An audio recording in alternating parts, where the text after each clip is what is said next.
Hello everybody, this is Alden from Team Dingus once again, back with another episode of the Let's Build I'm doing. So yesterday, or not yesterday, but last time, we built a tavern, a dock, and a lighthouse. Hopefully I'll be getting a little bit more done this time. Uh, Basically just building up the town, fleshing it out a little bit. So let's jump into time-lapse and get started.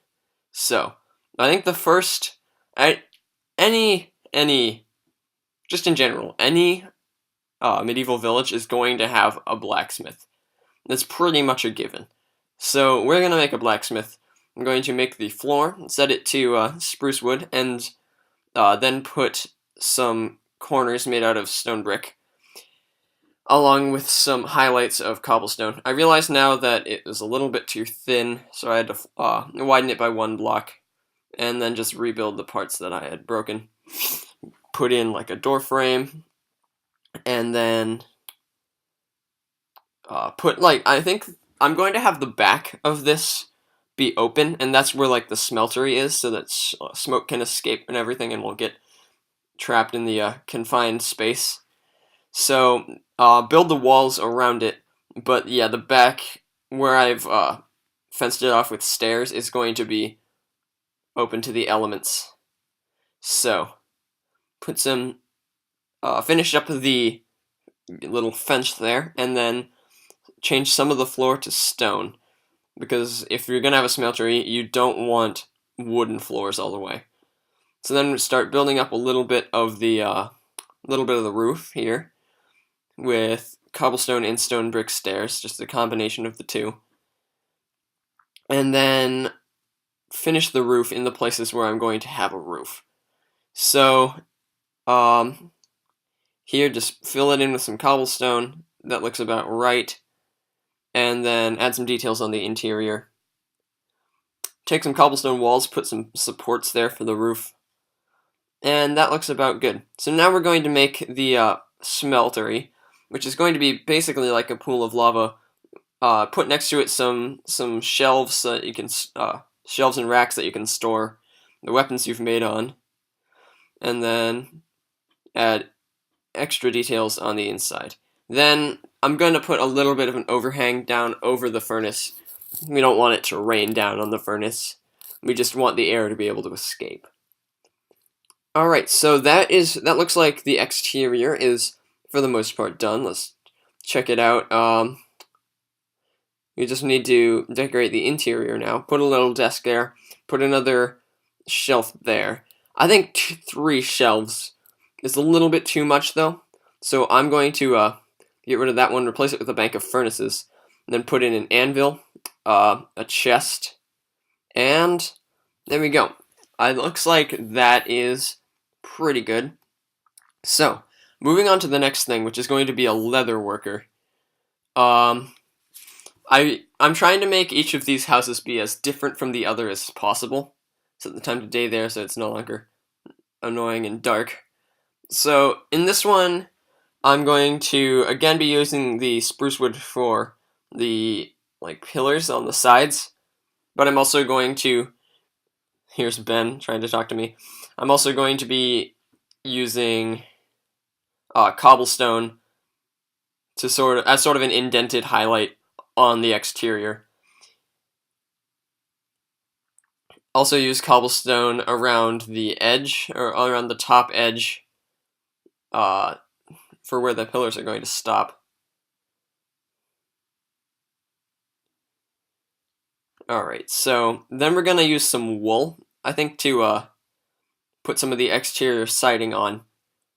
I like the look of the wool, the white wool, along with the dark spruce wood. So then we're going to go here, we're going to set that to spruce wood, because I'm too lazy to actually do it by hand. And then finish up the pillars on the inside of the walls, and add to the door frame a little bit. Then we're going to use some walls to add details to the exterior siding. There we go, that looks pretty good. And then we're going to start building the roof. Here's Ben trying to help out a little bit. Doesn't really get much accomplished. Anyway, so now just continue with the roof, continue with like the arching part of the wall down right below the roof. I want each of these roofs to be sort of, I want them all to look good, and I want them all to be relatively unique compared to one another. So I'm trying to do this one differently than I did the other ones. Basically, it's going to meet at a point, but it is not going to have any of the extending eaves. Put some glass in that window, add some wool highlights, and then get to decorating the inside.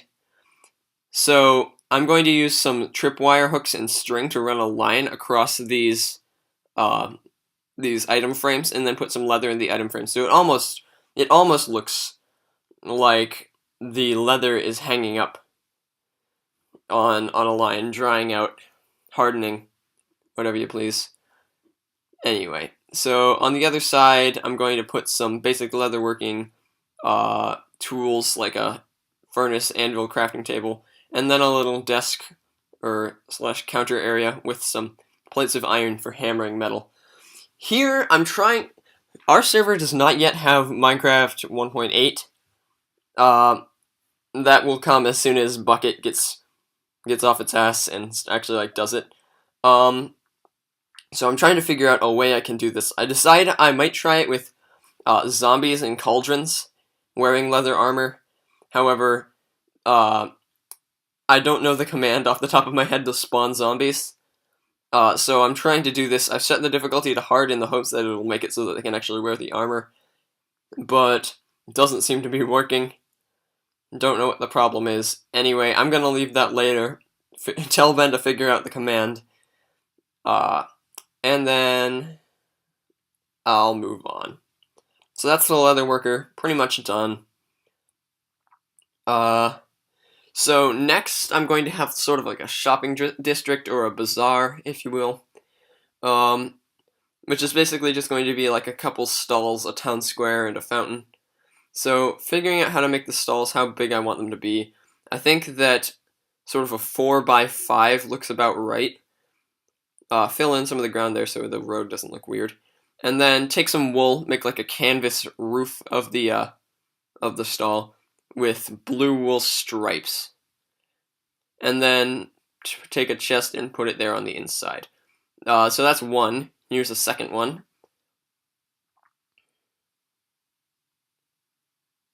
This one's going to have red stripes. Add the chest to that. Extend the road a little bit so that it reaches to the center of the shopping area. Then put in another stall. These are all going to be in the same style because I don't know how many different ways to make a shop stall. That one has yellow stripes. I'm trying to put in some variety. This one's going to have limes wool.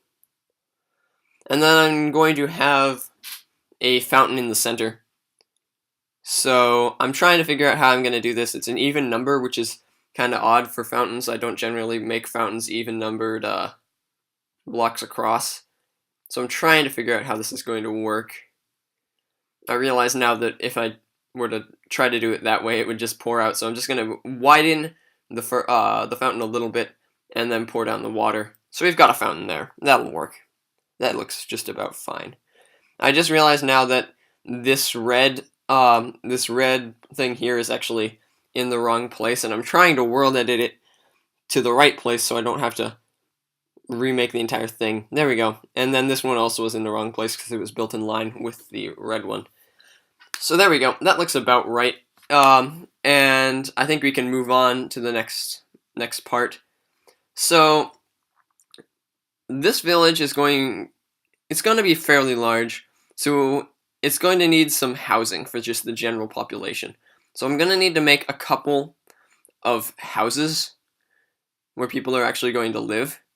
And to spare myself the trouble of making a bunch of houses that all have to be separate, what I'm going to do is I'm just going to make a couple houses here, and then off camera, I'll world edit them into, I'll world edit copies of them into place, all over the town. So it looks like it gives it the illusion that there's actually a lot of different houses when really it's just the same house copied a bunch of times.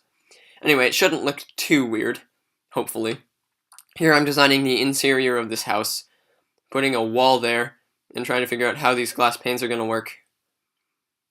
I hate that when a house has rooms, like separate rooms, it usually makes it so that the interior and the exterior can't be symmetrical at the same time, which is something I'm kind of struggling with here, trying to make it still look good.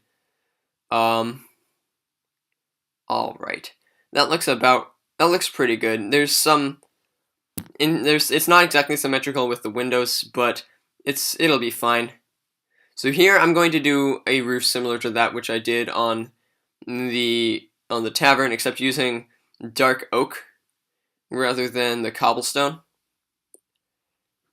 So put in the eaves there, make sure that they're actually even in, and then yep, just continue that. For some reason this isn't looking quite right to me. I'm not sure. I feel like I did everything symmetrically, but when looking at it from an angle, it looks kind of strange. Looking back, I see that. So this is just me trying to figure out if I actually did it properly, and it just looks weird. Yeah, it'll be all right. I just need to decorate the interior here. Put in some stairs. Put in a table. Finish this wall here. There we go. And then put in a little cabinet there. Why not? Put in doors. And yeah, this doesn't look quite right, but I think I've done it properly. Anyway, moving on to the next house. I can't have these be too big, so I need to lay down a foundation so I can figure out exactly how big they're going to be. Set the floor. I want to set the floor to just normal oak planks with this one, just to give it some variety. If every house is exactly the same, it's going to look like a really boring village. Use some dark oaks for the walls this time. That's something I haven't done yet. And then yeah, so build up the walls a little bit, or the roof a little bit, the corners. And then I am going to have a slightly arched roof, but it's not going to be as arched as the other ones. It's going to be slightly, maybe a little bit less steep, and it's also not going to have the eaves, because if I put that on every house, then this would take forever.